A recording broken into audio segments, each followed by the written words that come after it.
Bonjour à vous tous. mwaramutse mwese. C'est encore une joie pour moi d'être ici parmi vous. Ni iby'igikundiro ndetse n'umunezero kongera kubana namwe muri iki gitondo. Le moment où nous allons partager de la parole de Dieu. Ni umwanya wo kugira ngo dusangire ijambo ry'Imana.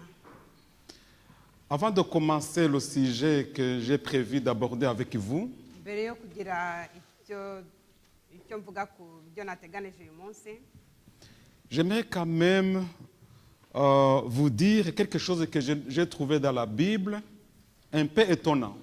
ndagira ngo ngire icyo mbabwira nabonye nasomye muri Bibiliya gitangaje. J'ai vu que beaucoup de personnages dans la Bible se plaignent. Nabonye abantu tusoma muri Bibiliya mbese dubonamo basa nkaho bijujuta. On ne va pas donner la liste complète, mais je prendrai quelques exemples avec vous.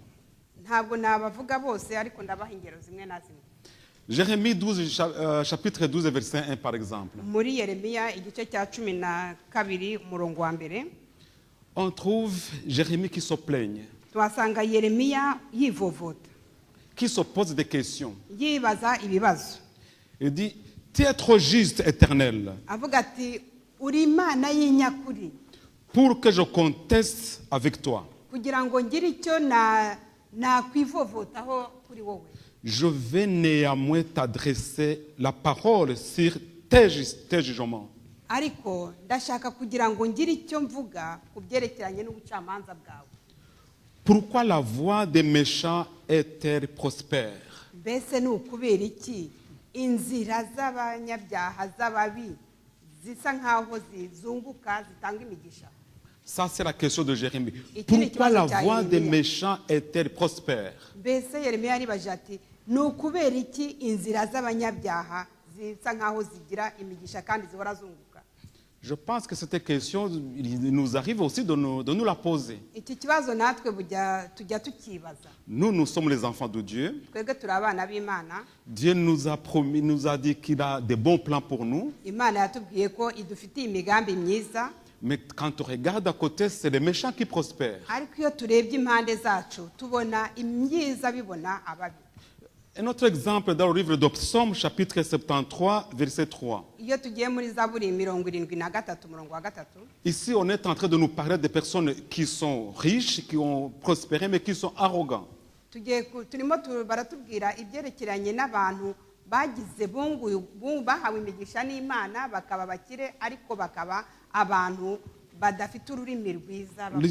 Lisons ce verset 3, il dit « Car je portais envie aux insensés en voyant le bonheur des méchants. » Muri Zaburi 73 umurongo wa 3, reka mpasome nanjye. Zaburi 73 umurongo wa 3 naho haravuga ngo kuko nagiriraga ishyari abibone ubwo nabonaga abanyabyaha baguwe neza. L'envie des méchants. Mbese kugirira ishyari abantu babi. Un enfant de Dieu est en train d'envier les méchants. Umwana w'Imana ari kugirira ishyari abantu b'abanyabyaha, abantu b'abagome. Il est en train d'envier des personnes arrogantes. Avuga ati mbese kuki bo abantu b'abagome bamerewe neza? Malachi chapitre 3 verset 15 à 16. Tugiye muri Malakiya igice cya 3 naho umurongo wa 15. Malakiya igice cya 3 umurongo wa 15. Malachi constate que les personnes arrogantes sont heureux. We Malakiya yabonye ko abantu bafite akarimi katavuga neza, bafite umunezero urenze w'abandi. Verset 15 et 16 on dit maintenant nous estimons heureux les hautais qui, oui, les méchants prospèrent, oui, ils tentent Dieu et ils échappent. None ku murongo wa 10 Malakiya igice cya 3 umurongo wa 15 haravuga ngo noneho abibone nibo bitwa abanyamahirwe, ni koko abakora ibyaha barakomezwa ndetse bagerageza Imana bagakizwa. Ces trois exemples nous montrent des hommes de Dieu, les personnes connues dans la Bible qui se plaignent. izi ngero uko ari eshatu zitwereka abantu b'Imana, abantu dusanga muri Bibiliya bivovota. Le titre de notre méditation, qu'est-ce qui ne va pas avec les enfants de lumière? Muri iki gitondo agira ngo turebere hamwe ingingo ivuga ngo mbese ni iki gituma iki kitagenda neza ku bana b'umucyo. Qu'est-ce qui ne va pas avec les enfants de lumière? Ni iki kitagenda neza mu bana b'umucyo. Les enfants de lumière sont avec Dieu, Abana b'umucyo babana n'Imana, mais ils se plaignent. ariko bakivovota. Et Dieu nous a donné beaucoup de promesses qu'il est Kandi avec Imana nous, yaduhaye amasezerano menshi, même qu'il est prêt à nous tenir. kandi Imana yiteguye ndetse no kudushyigikira muri ayo masezerano yaduhaye. Mais la Bible nous dit que Dieu est là même, que Dieu est prêt à nous bénir. Dieu est prêt à nous bénir même jusqu'au moment où il nous donne des bénédictions que nous ne pouvons pas imaginer. Ijambo ry'Imana ritubwira ko Imana yiteguye kuduha umugisha no mu gihe tutayiteguye. Dieu est prêt à nous donner des choses dont nous ne pouvons même pas imaginer. Imana yiteguye kuduha ibyo tudategereje, Mais nous nous plaignons. ariko ntabwo bitubuza kwivovota cyangwa se kwijujuta. On vient de lire le texte qui se trouve dans le livre de Luc, chapitre 16, versets 1 à 8. Bamaze kudusomera ijambo ry'Imana riri muri igitabo cya Luka igice cya 16 umurongo wa mbere kugeza kwa 8. Si vous avez suivi bien la lecture, Niba mwakurikiye neza ibyasomwe, Jésus est en train de constater quelque chose. ahangaha Yesu yari ari kuvuga ku kintu cy'ingenzi cyane. Jésus est en train de parler d'un économe. Ahangaha yavugaga ku muntu wacungaga, umutunzi wacungaga mbese igisonga nicyo yavugagaho. Un économe d'un homme riche. Igisonga cy'umuntu wari ukize. Mais ce que j'aimerais quand même vous dire, c'est que le métier d'économe pour des personnes qui avaient des moyens, c'était connu. Ahangaha ikintu nshaka kugira ngo dutekerezeho neza ni uko umuntu bita igisonga, ibisonga, umwuga w'igisonga ari umwuga uzwi cyane cyane kuko habaga ari umwuga ukorerwa mu ngo z'abakire. Par exemple, Abraham avait un économe. Urugero, Aburahamu nawe yari afite igisonga. Rappelez-vous le temps d'Abraham, quand Abraham, le moment où Dieu lui donnait la promesse d'un enfant. Mwibuke igihe Imana yahaga Aburahamu isezerano ry'umwana. Abraham a dit non, non, non, non, mon héritier c'est mon économe. Aburahamu yaravuze ati oya, ntabwo ngewe mfite umuntu uzaragwa ibyanjye, ni igisonga cyanjye. C'est Eliezer qui sera mon héritier. Eliezer niwe wari igisonga cya Aburahamu, akaba ari we Aburahamu yafataga nkaho ari we uzaragwa ibye byose. Dieu va lui dire pas question. Imana yamubwira iti cyo ntago ariho nerekeza imigisha yawe. Yosefu avait aussi un économe. Yosefu nawe yari afite igisonga. C'est dans le livre de Genèse 43, verset 19, quand il était en Égypte. Ibyo tubibona mu gice cy'itangira igice cya 49 igihe Yosefu yari ari muri Egiputa. Il avait des personnes qui géraient ses biens à la maison. Yari afite nawe igisonga mu rugo rwe. David avait un économe. Dawidi nawe yari afite igisonga. C'est un Chronique, chapitre 27, verset 31, pour ceux qui veulent l'information. Salomon aussi avait un économe, 1 Roi 4, verset 7. Mu bami igice cya 4 naho twasanga igisonga cya Salomo. Nebuchadnezzar, roi de Babylone, avait aussi un économe. Nebuchadnezzar umwami w'i Babuloni nawe yari afite igisonga. Daniel 1, verset 11 et 16. Ibyo tubisanga muri Daniel igice cya mbere. Daniel 1, verset 11 et verset 16. Muri Daniel igice cya mbere umurongo wa 11 kugeza kwa 16. Hérode avait un économe. Hérode avait aussi un économe. Na Herode yari afite igisonga. Luc chapitre 8 verset 3. Ibyo tubisanga muri Luka igice cya 8 umurongo wa 3. Voilà Jésus aussi qui prend cet exemple, dit, il y avait un homme riche qui avait un économe. aha rero yesu yongeye kugaruka kuri iki gisonga aravuga ati hariho umuntu wari ukize wari ufite igisonga.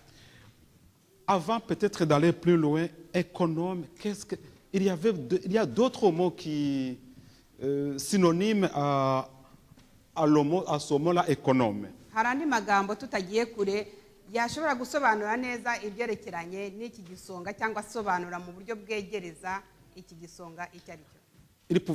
Un économe, c'est la même chose qu'administrateur. uyu igisonga dushobora kumugereranya n'umuntu ucunga iby'umuntu iyo adashoboye gucunga ibyo atunze, L'intendant, cyangwa se ibyo twakwita abakonsiyerije, dispensateur. cyangwa se umuntu utanga imirimo mu rugo rwe. Voilà ça, quand Jésus disait il y avait un homme riche qui avait un économe, Jésus voulait dire tout simplement il avait une personne, il administrait tous ses biens, il était là pour la gestion vraiment des biens de cet homme riche-là.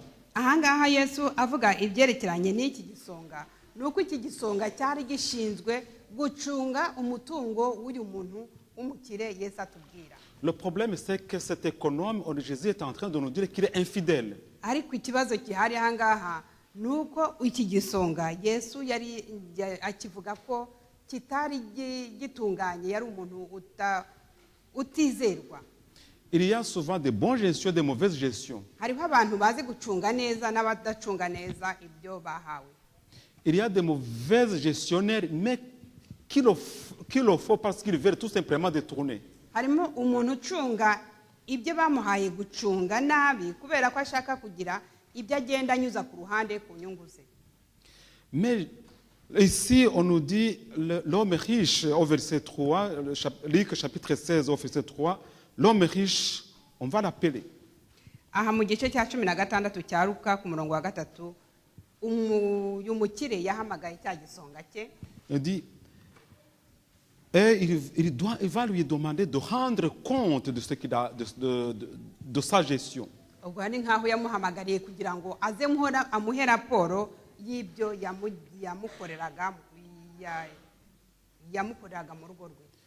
Ce qui est étonnant, c'est qu'au verset 3, cet économe-là s'imagine déjà des choses. ahangaha ikintu gitangaje ni uko iki gisonga cyatangiye kwibaza gutekereza impamvu ahamagawe. Il dit, l'économe dit en lui-même, atangira kwibwira, que ferai-je puisque mon maître monte mon administration de ses biens? mbese nakora iki, ndakora iki, nzakora iki igihe umukoresha wanjye azankuraho uyu murimo namukoreraga. Déjà, il commence à s'imaginer des choses parce qu'il voit des conséquences de sa mauvaise gestion. ahangaha yaratangiye kwibaza ibizamubaho kuko yari amaze kubona ingaruka z'umurimo we mubi akora cyangwa se yakoze. Cet économe est tellement malin. iki gisonga rero cyabaye ikinyaryenge cyangwa se indyarya.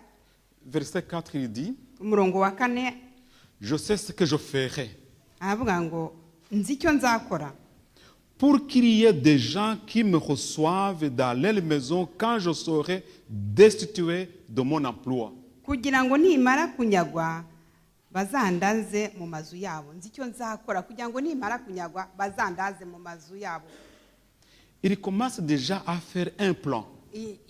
atangira gukora nko gupanga uko bizagenda nyuma y'uko atagikorera uyu muntu ukize. Un bon économe normalement fonctionne avec un plan. umuntu igisonga icyo ari cyo cyose kigomba kugira gahunda kizakurikiza.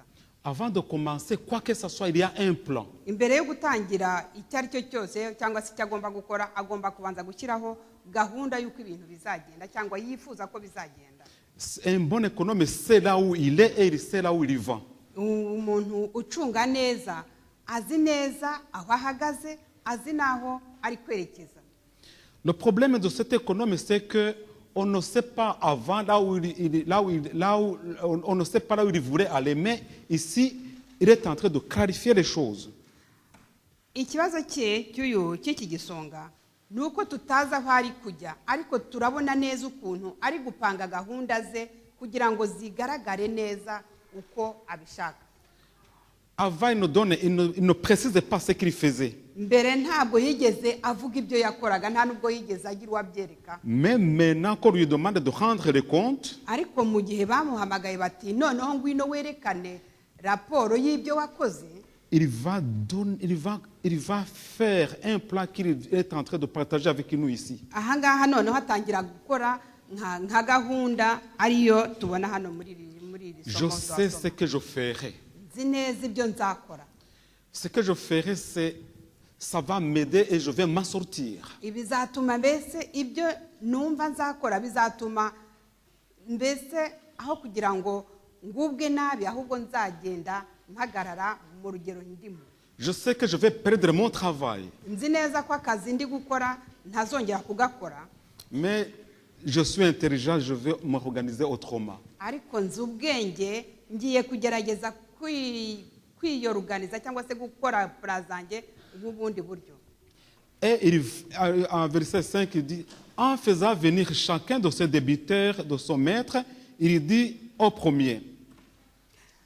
Ahamagaza abafite umwenda wa shebuja wese abaza uwa mbere ati, Combien doit-il à mon maître? harya databuja akwishyuza iki? Il dit, sans mesure d'huile. Undi aramusubiza ati, inshuro 100 z'amavuta ya yerani. Et combien il lui a demandé de ramener? Noneho yamusabye kuzana zingahe?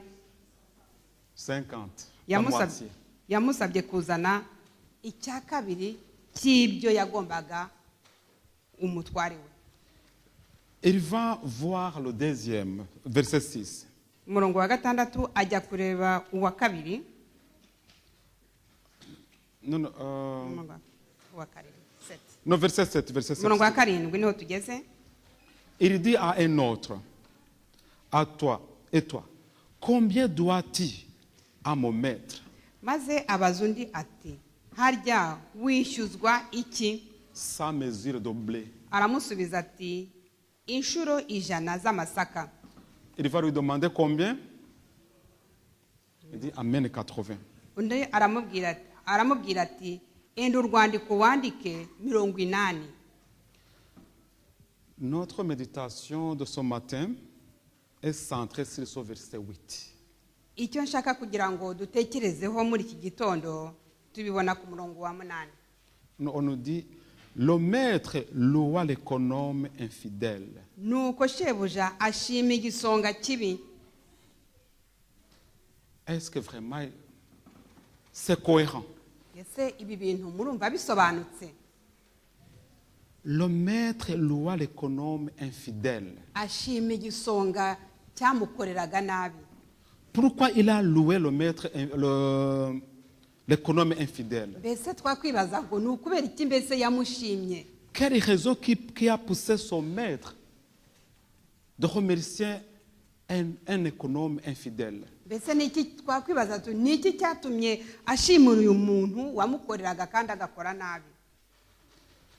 Et il va continuer à ce verset en disant, car les enfants de ce siècle sont plus sages ou plus prudents à l'égard de leurs semblables que ne le sont les enfants de lumière.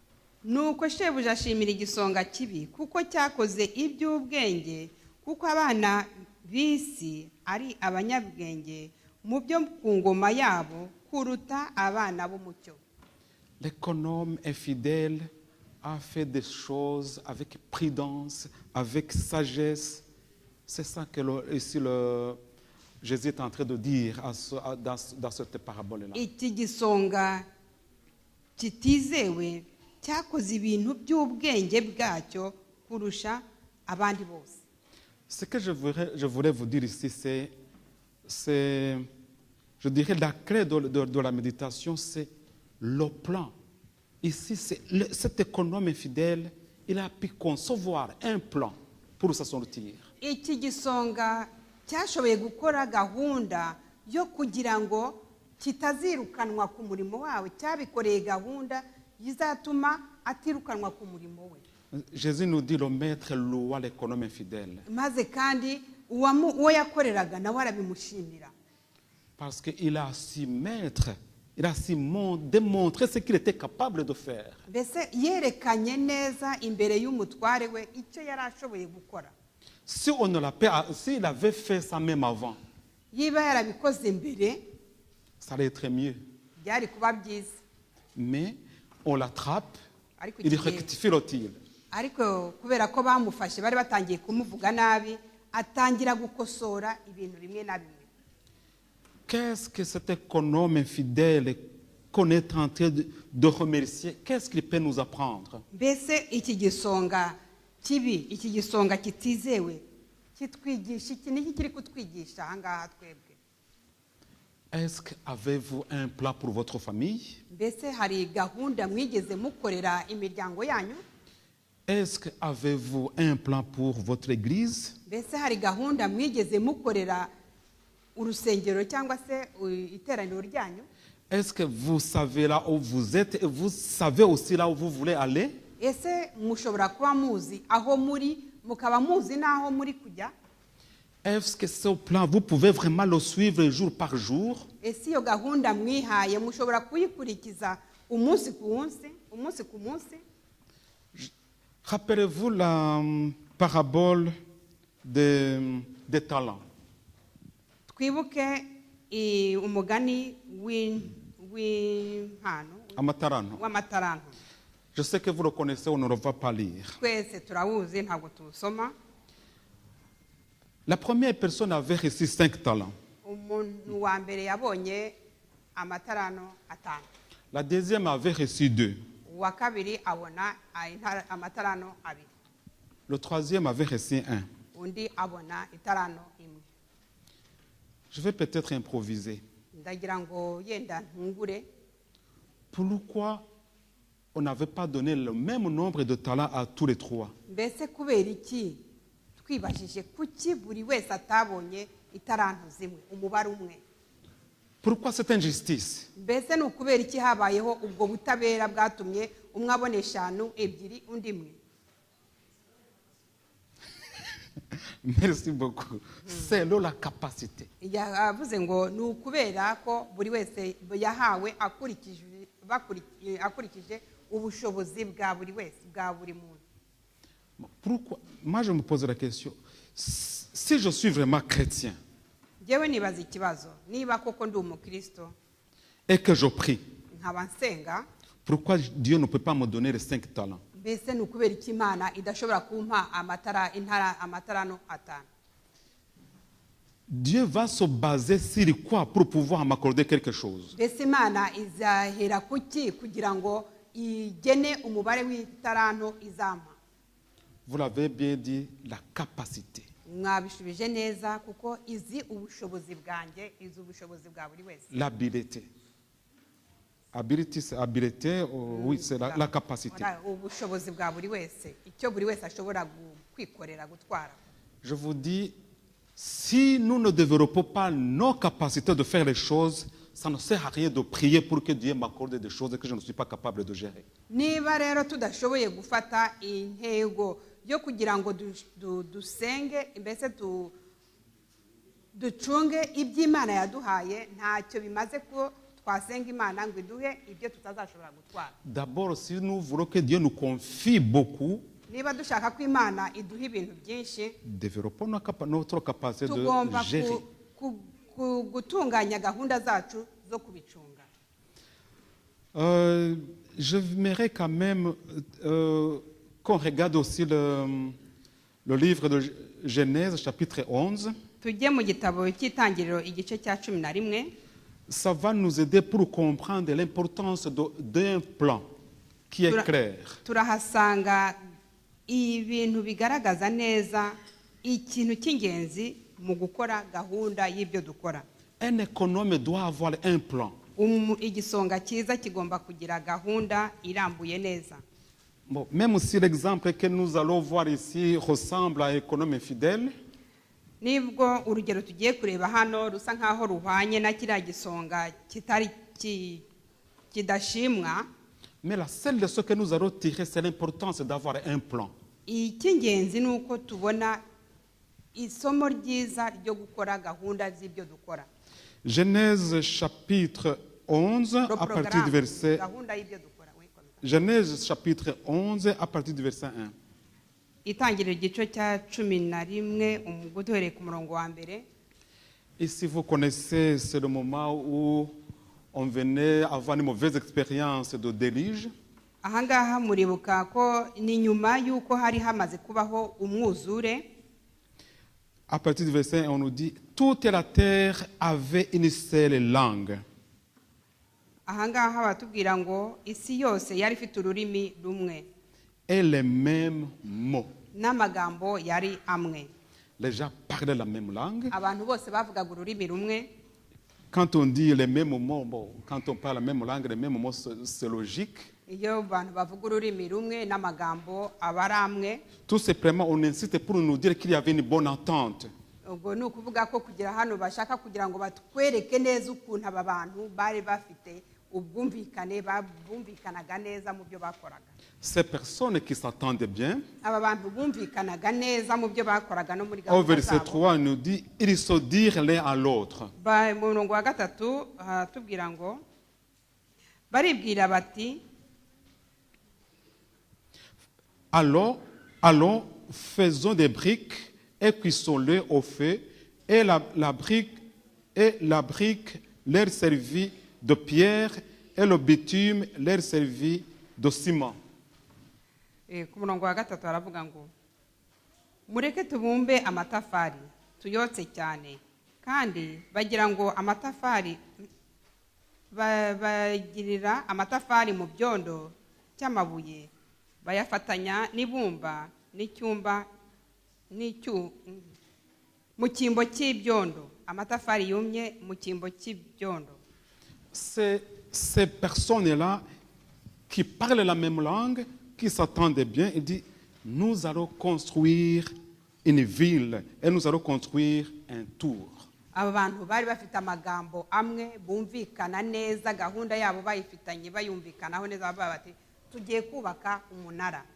Le tour qui dépasse le tour Eiffel que vous connaissez. Umunara wari shoboraga kurenga tour Eiffel tuzi twese. Parce qu'on disait il va toucher le ciel. Mbese bibwiraga ko uwo munara bagiye kubaka uzakora ngo mu ijuru. Et nous allons nous faire un nom. Kandi tuziyubakira izina. En fait que nous ne soyons pas dispersés sur la face de toute la terre. Kugira ngo tutazanyanyagizwa ku isi.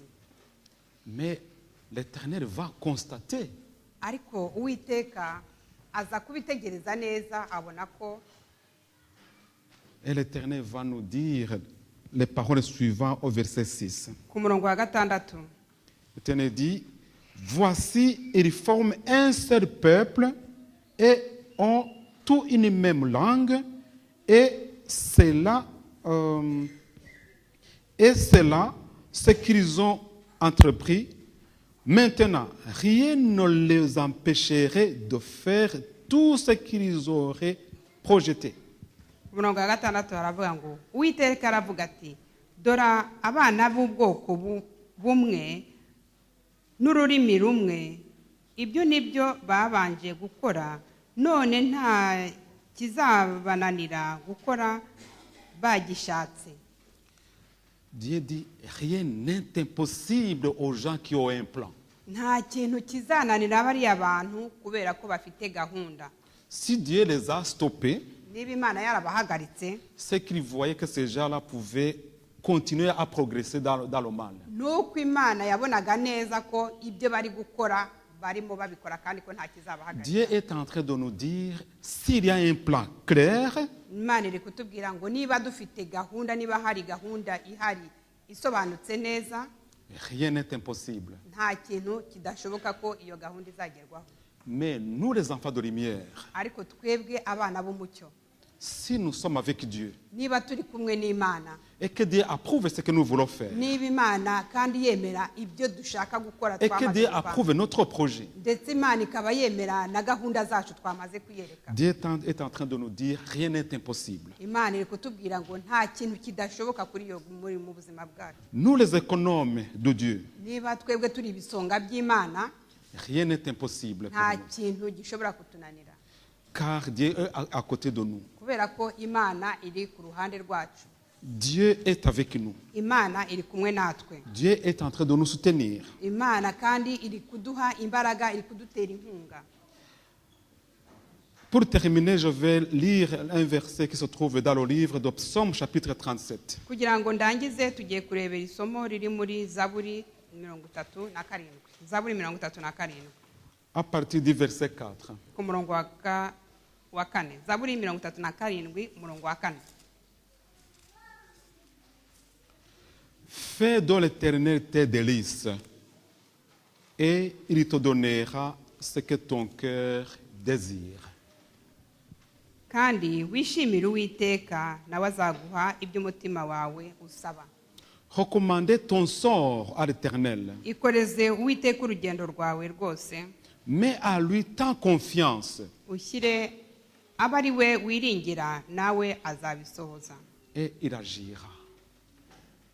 Voilà ce que Dieu est en train de faire. ngibi iby'imana iri gukora Voilà ce que Dieu est en train de veut que nous fassions avec lui. ni ibi ngibi imana ishaka ko dukorana nayo Quand on parle d'économes fidèles de Dieu, iyo bavuga igisonga cyiza cy'imana on nous parle aussi de la nourriture spirituelle que nous devons dispenser chez d'autres personnes. baba badusaba kugira ngo dutekereze ku byerekeranye n'ibiryo by'umwuka tugenda duha abantu badukikije La nourriture physique aussi, c'est important. n'ibiryo by'umubiri nabyo ni ingenzi Jésus s'est occupé aux personnes qui en avaient besoin. yesu nawe yagaburiye abantu ibiryo by'umubiri igihe bari babikeneye Nous devons être des économes pour des choses spirituelles et les besoins physiques, je veux dire la nourriture pour des personnes. tugomba kuba ibisonga by'imana mu byerekeranye n'umurimo w'imana ndetse kandi ntitwibagirwe no kuba ibisonga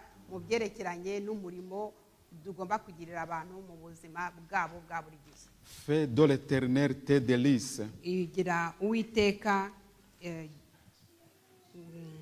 mbese uwiteka mbegera uwiteka Kora ibishimisha Uwiteka. kandi wishimire uwiteka Il te donnera ce que ton cœur désire. izaguha ibyo umutima wawe wishimira Je pense que c'est vaste. ibyo bintu rwose birarambuye ni byinshi Je cyane pense que Dieu a un beau projet pour nous. ariko imana idufitiye umushinga Imaginez ce que tu désires maintenant. tekereza icyo umutima wawe wifuza Dieu dit, je te le donnerai. imana irakubwiye ngo nzakiguha Mais tu dois me faire confiance. ariko ugomba kubanza kunshyiramo icyizere cyawe cyose Accepter que je fasse partie de ton projet. wemere ko unshyira muri gahunda yawe y'icyo kintu wifuza Que Dieu nous aide en fait que nous puissions être des économes fidèles. imana idufashe kugira ngo tube ibisonga byo kwizerwa Amen. amen Prions. Éternel notre Dieu, nous te sommes infiniment reconnaissants. Reconnaissants parce que tu ne nous abandonnes pas. Reconnaissants parce que tu uses la patience avec nous. Notre Dieu, notre Père, nous te demandons de nous aider, de nous soutenir dans les plans que nous avons. Que ce ne soit pas des plans égoïstes, mais que ce soit des plans que tu approuves et des plans que tu acceptes. Amen. Parce que nous savons que tu vas t'impliquer dans tout ce que nous allons entreprendre. Notre Dieu, notre Père, nous te remercions parce que tu es là pour des personnes qui sont en difficulté. Tu es là pour des personnes qui sont malades. Tu es là pour des personnes qui manifestent le soif de te connaître, des personnes qui éprouvent pas mal de difficultés dans la vie. Notre Dieu, notre Père, nous te demandons nous aider afin que nous puissions avoir une bonne relation avec toi, Amen. que nous pouvons te mettre avant et que tu règnes dans nos cœurs. Amen. Au nom de Jésus, nous t'en prions. Amen. Que le Seigneur de la paix vous donne lui-même la paix en Amen. tout temps. Amen. De toute manière, que le Seigneur soit avec vous tous. Amen. Amen.